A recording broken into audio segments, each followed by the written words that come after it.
So then I may move into some more control is a problem exercises.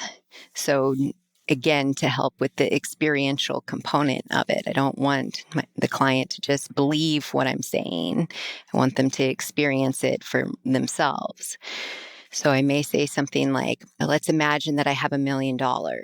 And is it safe to say that you do a fair amount for $1 million? Like there's limits. But you do quite a bit, even some of the things that you're coming here for help with. For $1 million, you could leave the email unsent or the house untidy. It might not be easy, but for $1 million, you could do it, right? Okay, so here's the rules of the game. You can have the $1 million. All you have to do is not be anxious for the rest of this session. No change in anxiety at all. And just because I really want you to be motivated here, let's also imagine that you're in a dunk tank over sharks, right? And I got like the highest quality polygraph hooked up, which is just going to measure changes in anxiety. So even the slightest change in anxiety, boom, you're in there with the sharks and you don't get the $1 million. Usually by this time they say, I've already lost, right? But even if you're really good at thought suppression or suppression of your emotions, generally what happens is there's a spike and then you shove it down, but too late, you're already lost. Okay, so isn't that interesting? I'll give you a second chance here. You can have the $1 million. All you have to do is not think about the next thing that I say. Don't think about red roses or Valentine's Day or spring or anything that'll remind you of red roses. What popped into your head? How much had you thought about red roses before you came in here today? Or even the entire week before you came in here? Like you literally have had no problem not thinking about roses, yet the very minute I say don't think about that, there it is.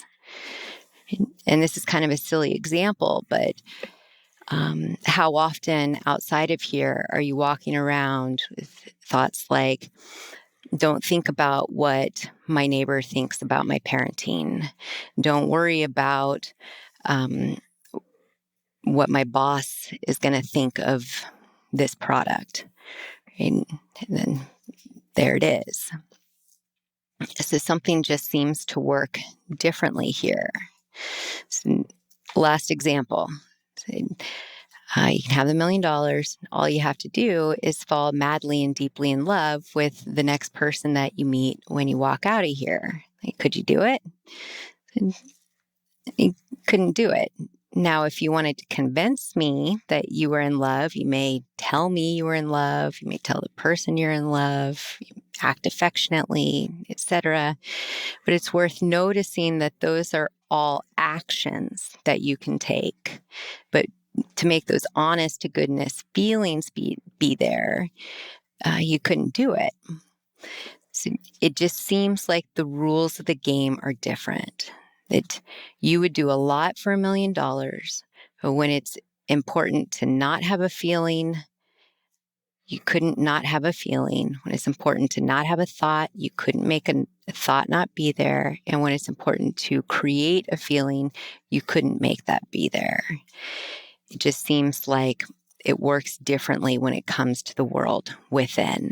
I may end with some kind of metaphor here. In Omaha, we're real close to the Iowa border, so you can just hop over the river and go to a casino. So as long as it's appropriate with the client, I may use a gambling metaphor. Let's imagine that you're across the river at the casino, and you're at the craps table, but you're playing with a loaded die. So you keep losing, because you don't know you're playing with a loaded die. You keep losing, and you're going to continue to keep losing because it's a loaded die. Are you to blame for continuing to lose? Like, no, of course you're not to blame. It's a rigged game. Right? But let's say that if you could see yourself, now that you've learned that it's a rigged game, and you could see yourself with the dice in your hand about to roll again, even if you don't know what you're going to do about the money that's been lost or how you're going to get any money back, if you don't know how you're going to solve the problem, what's the very first thing you would tell yourself as you're about to roll the dice?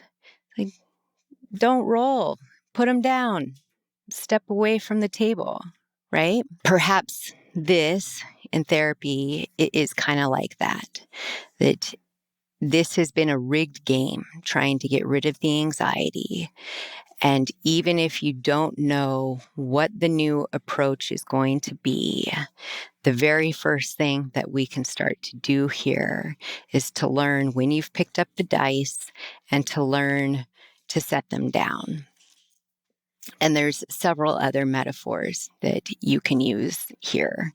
Of course, there's no right metaphor, and feel free to create your own metaphors or practice different metaphors, try some things on.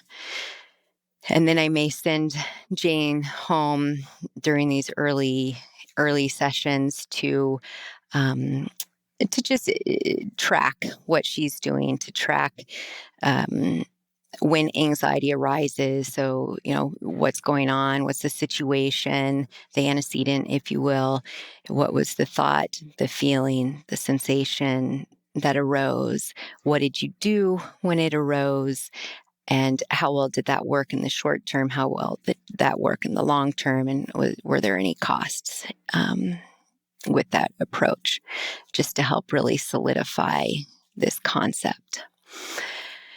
So from here, you can see how this really sets the stage for acceptance and for an alternate approach. So you then may move into more acceptance or diffusion. Again, I do it flexibly, differently with different clients.